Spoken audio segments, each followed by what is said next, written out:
So I must admit, I enjoy bread. It's one of my weaknesses.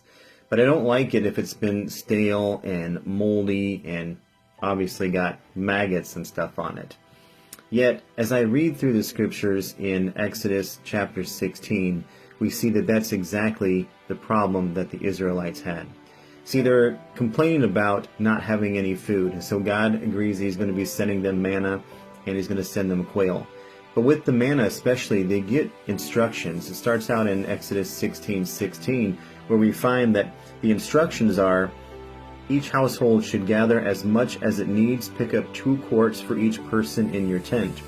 Now, with that, though, in verse 19, they were advised not to keep it overnight. And some of them didn't listen. They went ahead and kept it, and when they woke up in the morning, they found that not only was there a smell to it, but there were maggots in their manna. Now, what does this mean in relation to us?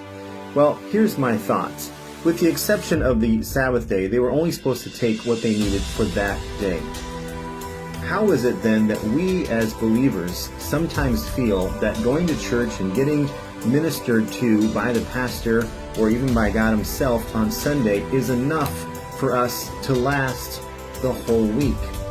If the Israelites were called to go out and gather manna each day, shouldn't we be going in and gathering our blessing from God each day? Shouldn't we be out there not so much dependent upon the past manna, but gathering the new manna that God wants to give us?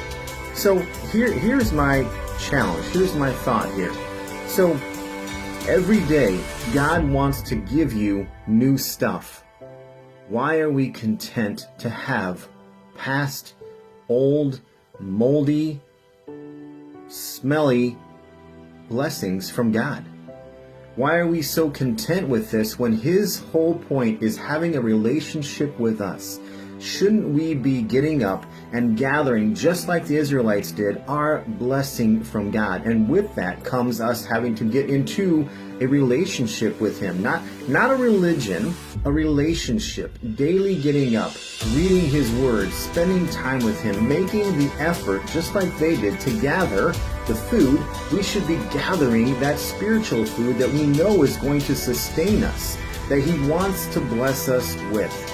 So again, the challenge that I'm going to lay before you this time, are you going to get up and not eat yesterday's manna, but have new, fresh manna? Because God is wanting to give you new and fresh blessings, but you have to make the decision to get up and to go out and gather that new stuff and say no to the old smelly junk.